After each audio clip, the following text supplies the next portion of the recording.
안녕하세요. 한국 역사 속 기독교 이야기, 한국 기독교사. 이번 시간에는 1970년대부터의 북한 기독교 역사에 대해 알아보겠습니다. 1972년 북한은 헌법을 크게 개정했습니다. 이 헌법은 김일성의 절대 권위를 키운 헌법이었습니다. 종교와 관련된 내용으로는 신앙의 자유와 반종교 선전의 자유를 가진다고 개헌했습니다. 종교, 특히 기독교를 비판하기 위한 헌법적 근거가 마련된 것입니다. 각종 다양한 매체들은 사회를 선동해 기독교를 비판하기 시작했습니다. 현대 조선말 사전은 기독교를 이기적인 종교라고 서술했고, 성경은 기독교의 불평등한 교리를 담은 책이며 선교사들은 미국의 앞잡이를 하는 사람이라고 서술했습니다. 이렇게 헌법을 개정했지만 1972년이 남북 공동성명의 발표로 북한도 서구 나라들과 교류하는 데 있어 힘을 쏟았습니다.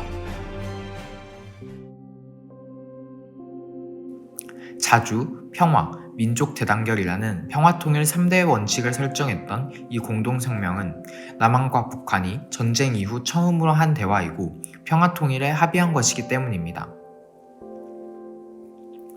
따라서 종교의 제재도 대폭 완화되었습니다.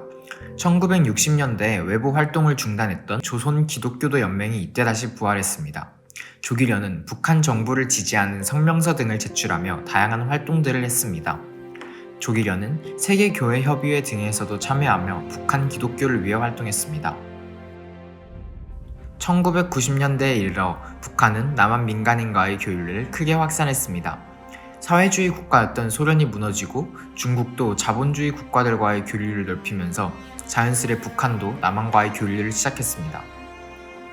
남한이 진보적인 성향을 띠었던 기독교인들은 북한 선교에 대한 많은 관심을 가지고 있었기 때문에 교류하기 적합한 상대였습니다. 북한에는 이미 가정예배의 형태가 익숙했기 때문에 교회 건물에 대한 필요성이 없었습니다. 하지만 교회 건물이 없는 것에 대한 남한 교인들의 의심이 있었고, 따라서 봉수교회를 평양에 짓게 되었습니다. 비슷한 시기에 장충성당도 평양에 건립되었고, 이어서 칠골교회도 건립되었습니다. 이러한 다양한 종교시설의 건립을 1989년 6월에 열렸던 세계 청년 학생 축전과 관련지어 보기도 합니다. 조금 다른 예배 형식과 신도들의 어색함이 있었지만 북한의 교회들에서는 매주 찬송을 부르고 뜨겁게 기도를 하는 일이 있었던 것은 사실입니다.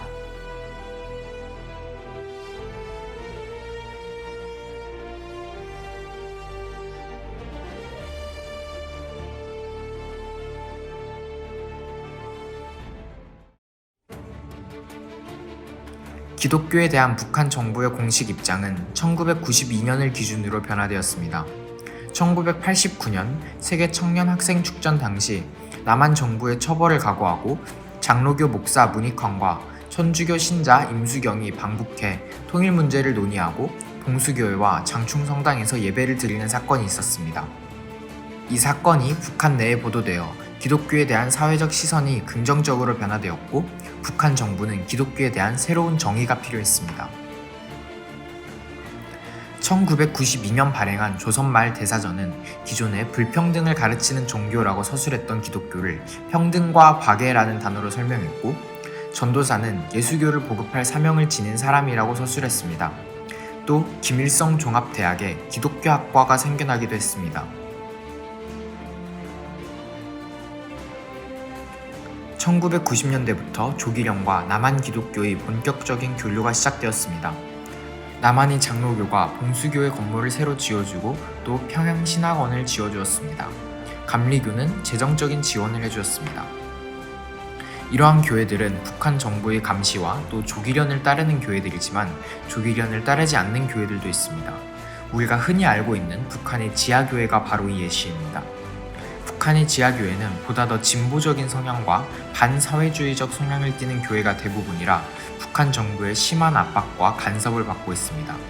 진보적인 성향을 가진 정부가 대한민국을 집권했을 때에는 이렇게 북한 교회와의 교류가 활발했지만 보수적인 성향의 정부가 집권했을 때에는 교류가 거의 되지 않았습니다. 과연 북한 교회는 지금도 잘 운영되고 있을까요? 그리고 과연 그 교회의 성도들은 자유롭게 신앙생활을 하고 있을까요? 실제 상황이 어떻든 간에 북한 교회를 위해 꾸준히 기도해야 한다는 것은 사실입니다. 감사합니다.